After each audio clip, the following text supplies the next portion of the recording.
foyer de la maison des lycéens. C'est intéressant d'interviewer un chef d'établissement en dehors de son bureau, moi je trouve toujours.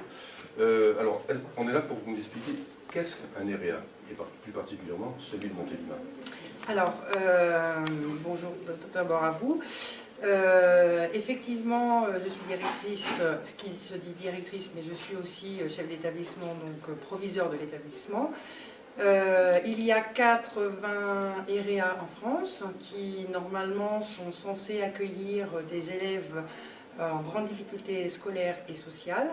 Nous accueillons des élèves d'âge collège, puis des élèves d'âge lycée, puisque nous sommes EREA et LEA, établissement régional d'enseignement adapté, puis lycée d'enseignement adapté. Ce qui veut dire que nous avons une SECPA seulement, avec SECPA. Alors donc ce sont des élèves qui relèvent de l'enseignement général et professionnel adapté, dont les missions sont de pouvoir les retravailler au niveau de l'estime d'eux-mêmes et qui sont dans l'échec scolaire, donc leur proposer des découvertes professionnelles par le biais d'ateliers qui découvrent en 4e et 3e. Voilà pour les collégiens. Et pour les lycéens, nous avons 4 formations qui les amènent pendant 2 ans à préparer un CAP. Et vous avez combien d'élèves ici avec les différentes structures? Alors, on a à peu près moitié-moitié de chaque structure, c'est-à-dire environ 60 élèves en collège et 60 élèves en lycée, puisque nous avons en termes d'accueil 16 places dans les classes de collège et 10 places dans les CAP préparés au niveau du lycée. D'accord.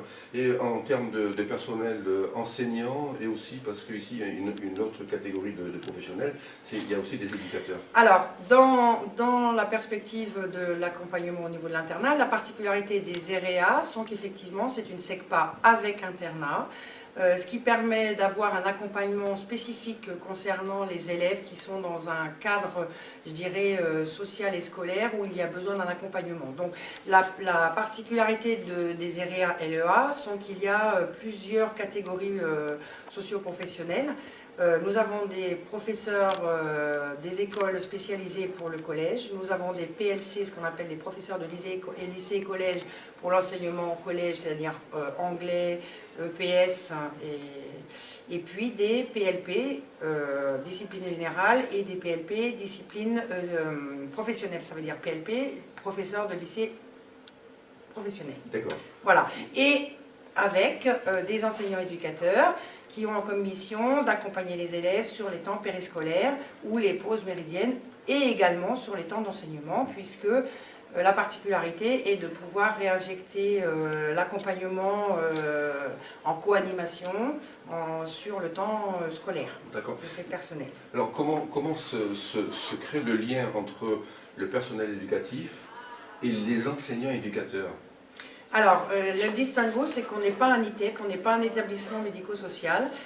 Nous sommes tous professionnels de l'éducation nationale, à la différence des ITEP ou des MEX, où les personnels sont des éducateurs spécialisés. Actuellement, nos enseignants-éducateurs ne sont que des professeurs des écoles. Donc leur mission, elle est bien de pouvoir les repositionner sur le temps scolaire et pause méridienne, et le soir également, on accueille jusqu'à 22 h. C'est-à-dire que le projet pédagogique ici à l'EREA est quasiment continu, je veux dire. Exactement. C'est-à-dire qu'il n'y a pas de rupture. Il n'y a pas de rupture. Il n'y a pas de rupture, c'est un établissement qui vit 24-24. Voilà, donc ça veut dire qu'on a du lien partout, tout le temps.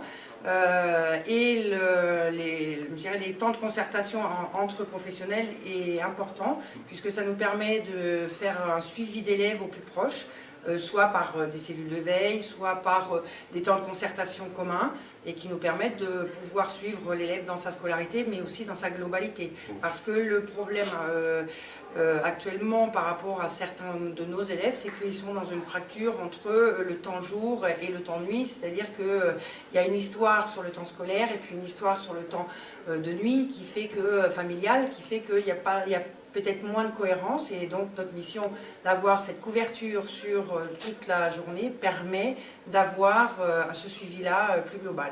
C'est-à-dire qu'ici nous sommes installés à la maison des lycéens, c'est un espace qui fait partie intégrante du projet pédagogique. Tout à fait. On fonctionne avec un projet d'établissement et un contrat d'objectif. L'objectif premier qui nous a été assigné par rapport à l'institution qui est le rectorat, puisque nous faisons des entretiens réguliers je dirais de dialogue de gestion et de performance avec le rectorat puis la région, nous a demandé de mettre en œuvre au plus proche justement toutes ces structures d'accueil et de vie concernant les lycéens puis les collégiens. Donc là actuellement depuis 2 ans nous avons mis en place cette maison des lycéens avec la participation au conseil de vie lycéenne, puis on a eu des élèves qui ont été élus de notre conseil de vie lycéenne au conseil académique de vie lycéenne, donc qui sont associés à la politique académique et leur permettent de justement avoir cette vision de responsabilité de futurs citoyens dans le terme d'intégration dans la vie, mais aussi de la parole qui est prise en considération.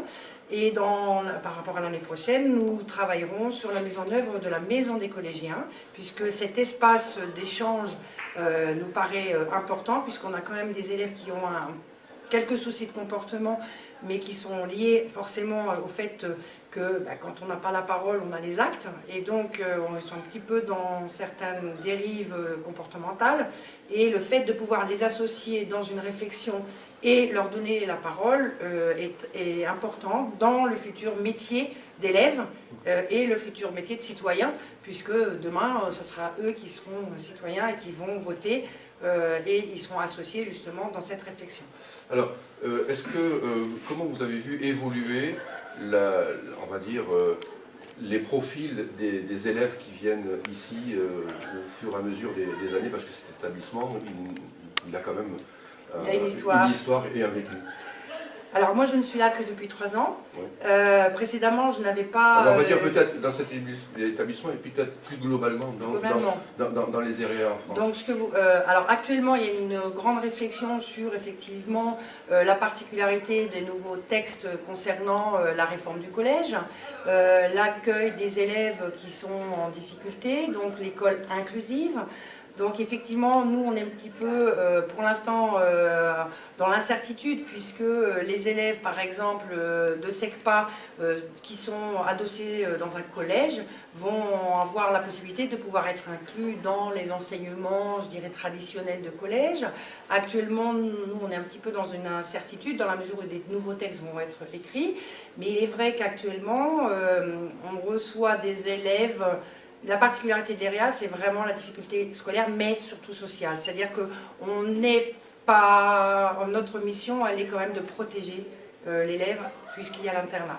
Donc ça ressurgit forcément sur le travail des enseignants-éducateurs, puisque la difficulté sociale n'est pas forcément simple à gérer, puisqu'il y a beaucoup d'autres professionnels qui sont autour de l'élève, notamment des éducateurs, je dirais, spécialisés de l'aide sociale à l'enfance, par exemple, ou de maisons à caractère social, sur les MEX, par exemple. Bon, j'utilise des acronymes, mais c'est vrai que c'est important, mais on a vraiment aussi des situations d'élèves qui sont très, très compliquées. Ouais. Qui sont de plus en plus compliquées ou On ne va pas dire forcément de plus en plus compliquées. Il y a des versants qui sont compliqués dans la mesure où on tend sur des versants médicaux.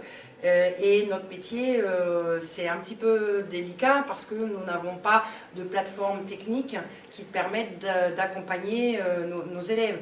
On est un établissement d'éducation nationale, donc pas médico-social, et il est vrai que si on avait ce genre de professionnel, ça pourrait nous faciliter puisqu'on irait plus vite dans l'accompagnement du diagnostic du besoin de l'élève, puisqu'on est effectivement dans le besoin particulier, et donc on est dans cet accompagnement-là.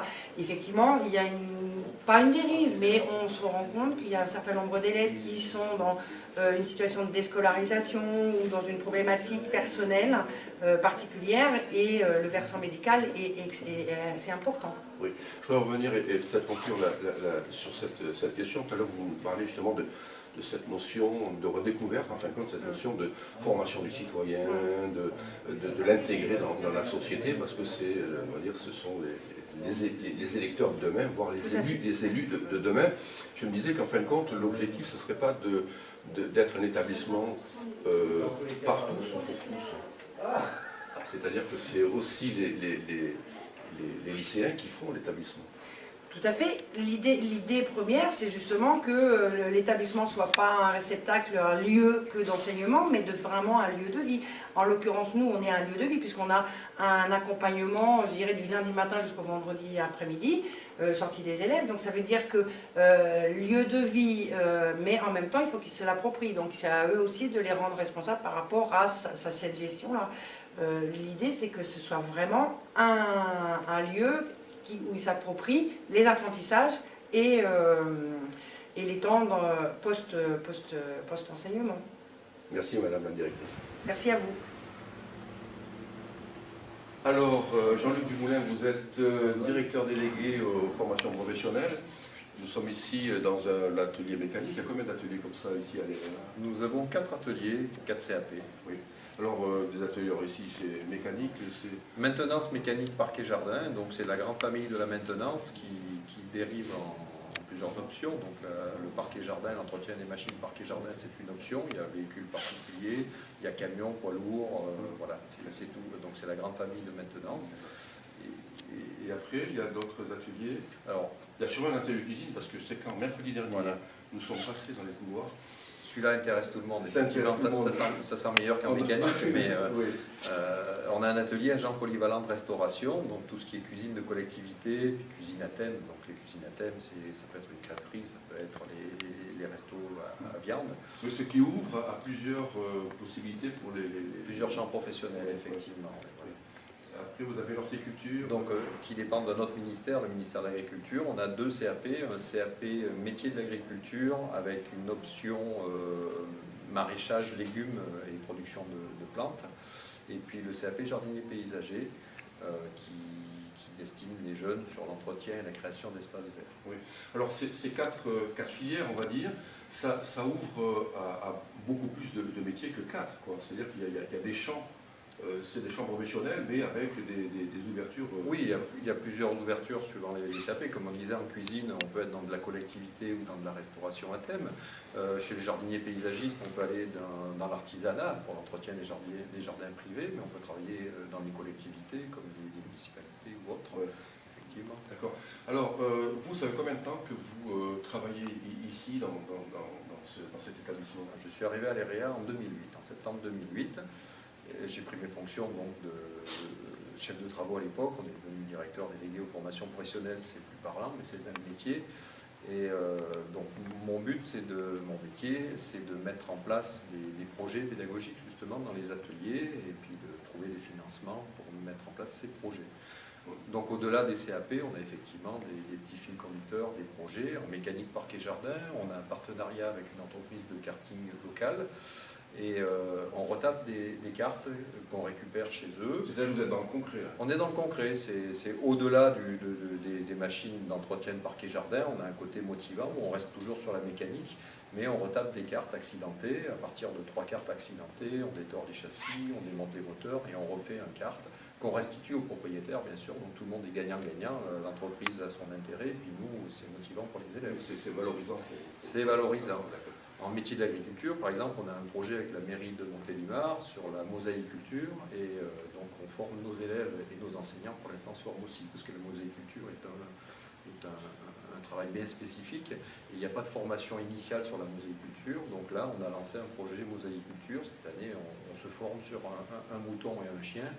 Et le but étant de travailler l'an prochain avec la mairie de Montélimar sur le projet de la municipalité avec nos élèves. Alors quand on dit que vous travaillez sur un mouton et un chien, c'est pas vivant. Mais en plus, c'est une structure métallique, tout à fait. Il n'est pas dérangeant pour l'instant, il est au fond de l'atelier, bien sage, il ne bouge pas. Non, mais avec les temps qui courent, oui, vous ne maltraitez pas les animaux. Quoi. Non, non, on les aime bien. On les aime bien. On va avoir un poulailler pour gérer nos déchets verts. Donc voilà, ça aussi c'est un projet qui se fait à l'EREA, mais qui ne vient pas des ateliers, qui vient de la maison des lycéens. Alors, quels sont les profils des enfants qui arrivent, parce que souvent, il y en a qui sont assez jeunes, et ils arrivent comment et ils repartent comment? Alors, c'est des CAP dits prioritaires. Donc, prioritaires, ils ne sont pas réservés, mais en priorité, ce sont des jeunes qui viennent de SECPA, de 3e SECPA, qui ont des bonifications pour pouvoir venir sur ces CAP-là, pour pouvoir trouver de la place. Donc, C'est des jeunes en difficulté scolaire. Et ils repartent, on l'espère, avec un CAP en poche sur le marché de l'emploi. Et c'est un CAP qui n'est pas au rabais, c'est un CAP éducation nationale qui est tout aussi difficile que le même CAP dispensé à Roubaix ou ailleurs. Et ce qui est adapté, c'est la pédagogie, c'est le nombre d'élèves par classe. On est un peu moins nombreux que dans un lycée professionnel, un encadrement plus adapté, plus de monde. Mais le CAP lui-même, il se fait dans le même laps de temps, il se fait en 2 ans. Est-ce que vous avez, vous, alors je ne sais pas si vous avez une structure ici interne qui suit les élèves qui sortent d'ici, ou de façon, on va dire, informelle, est-ce que vous avez des nouvelles des professionnels qui sont sortis et qui ont été formés ici? Alors bien sûr, l'intérêt, c'est il y a les résultats aux examens, c'est ce qu'on entend effectivement tous les jours, c'est le pourcentage de réussite, mais au-delà de réussir à l'examen, c'est s'intégrer à la vie professionnelle. Et donc oui, on suit nos jeunes. Au CAP plus 1, généralement, on les revoit, on fait une remise de diplôme, on les reçoit, on suit, on fait le point effectivement sur leur intégration dans le monde professionnel. Alors quel bilan en tirez-vous? Ça correspond un peu aux difficultés du marché. C'est plus facile sur certains CAP de trouver de l'emploi, comme l'agent polyvalent de restauration, où il n'y a pas de chômage dans les métiers de bouche. Donc on place plus facilement les jeunes en APR sur des CDD ou des CDI. C'est plus compliqué en mécanique parquet jardin parce que c'est quand même très spécifique. Et puis il y a très peu d'entreprises locales. Il y en a 3 sur Montélimar, ils n'embauchent pas tous les jours. Par contre, si le jeune veut bouger, veut se déplacer, il y a des zones noires un peu sur la France où il n'y a pas de formation, où là, par contre, ils sont demandeurs. Donc il y a du débouché, il faut simplement les rendre mobiles, et ça fait partie aussi de la formation. Je leur expliquer que dans ce CAP-là, c'est soit une poursuite d'études, soit se déplacer pour trouver un emploi. C'est-à-dire qu'il n'y a pas moins de, on va dire, il y a pas moins de chômage après sortir d'ici que dans de façon classique, quoi. On est tout à fait dans les chiffres académiques et nationaux. On a des résultats au CAP identiques et puis on a effectivement de l'insertion professionnelle de la même manière que dans un lycée professionnel lambda. Voilà. Alors en ce moment, il y a certains de vos élèves qui sont en stage, et là qui vont partir en stage. Oui. Quelle est, vous, votre relation avec ces professionnels qui acceptent de prendre en stage vos élèves? J'ai deux types de relations. Il y a le côté période de formation en milieu professionnel qui est une partie de l'examen. Ce n'est pas juste l'élève en stage pour découvrir l'entreprise, ça c'est en 3e, en 4e, c'est la partie collège. En lycée professionnel, c'est un morceau de validation de l'examen. Donc suivant les CAP, ça peut aller de 12 à 16 semaines de période de formation en milieu professionnel répartie sur les 2 années. Et moi, ma relation, c'est effectivement trouver des supports, des lieux de stage, et puis c'est aussi la partie finance, puisque les entreprises versent ce qu'on appelle la taxe d'apprentissage. Une partie est versée, peut-être versée dans les lycées publics, et donc moi j'ai une démarche pour essayer de récupérer cet argent qui va servir... Une démarche quasiment commerciale, quoi. C'est commercial, effectivement. Il faut se vendre, il faut montrer qu'on a une valeur ajoutée, que nos élèves, on sait les former, et que... Et quel retour vous avez justement de ces entreprises ou de ces administrations qui prennent en stage vos élèves? Ça dépend forcément de l'élève aussi, ça va de soi, mais on a généralement un réseau. Il y a des entreprises très investies dans la formation des jeunes en difficulté parce que veulent jouer.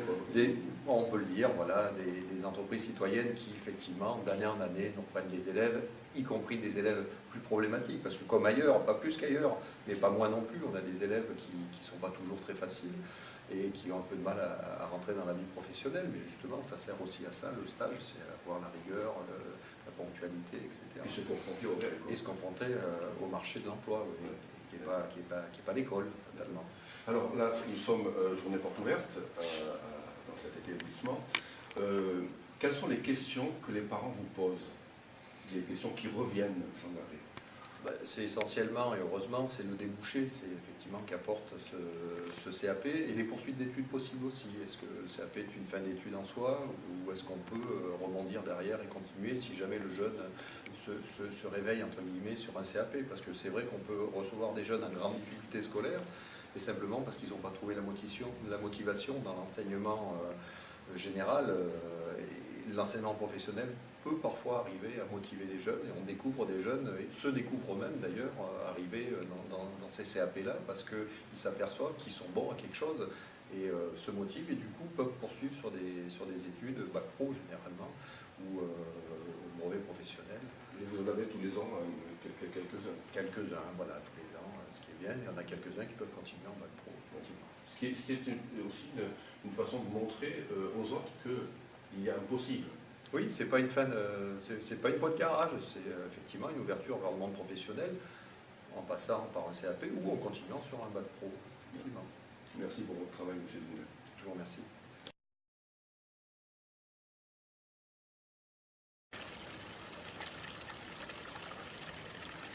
Alors, Aurélie Duaz, vous êtes professeur d'anglais, mais notre entretien va consister à nous expliquer qu'est-ce que l'unité locale d'inclusion scolaire, ULIS. C'est un joli nom d'ailleurs. Oui, c'est un joli nom, ça s'écrit pas comme le héros mythologique. L'ULIS professionnel, puisque là ça concerne le lycée professionnel, permet aux élèves en situation de handicap, qui ont un handicap qui va de la dyslexie à des lenteurs cognitives plus lourdes, de suivre un cursus professionnel, de s'inscrire chez nous en CAP, et à leur rythme, avec des aménagements d'emploi du temps, avec une prise en compte de leurs difficultés, avec du soutien, de l'aide individuelle, des assistants de vie scolaire, de mener une scolarité à bien, si possible en validant un diplôme. Ils arrivent ici, les enfants, avec quel type de niveau? Alors, on accueille des élèves qui sortent parfois du lycée collège, puisque ça existe aussi au collège, avec un niveau en général de fin de CM2.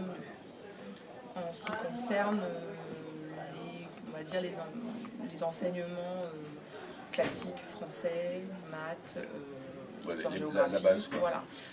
Et puis nous, on leur apporte, alors, si possible, un renforcement de leur base en français, en mathématiques, une aide dans les matières générales, et puis une découverte professionnelle, puisqu'ils suivent le même cursus que leurs camarades inscrits en CAP.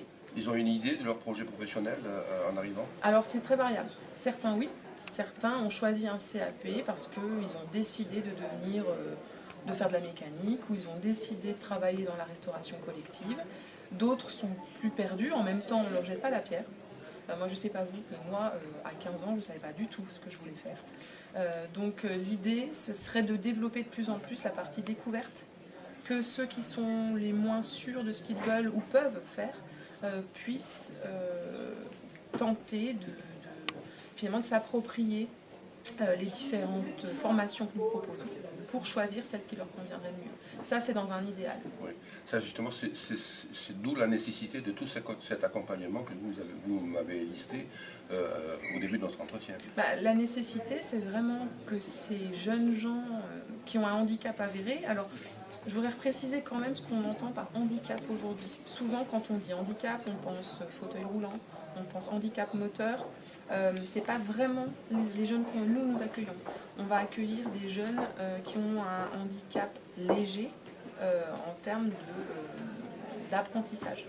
On va dire une lenteur dans l'apprentissage, ça peut être une forte dyslexie, ça peut être juste un quotient intellectuel un tout petit peu plus faible que la moyenne. Donc notre rôle, c'est vraiment qu'ils soient intégrés et qu'en plus, ils réussissent au même titre que les autres, grâce à l'aide qu'on leur apporte. Alors quand à la fin le CAP est obtenu, évidemment, c'est la plus grande satisfaction qu'on puisse avoir.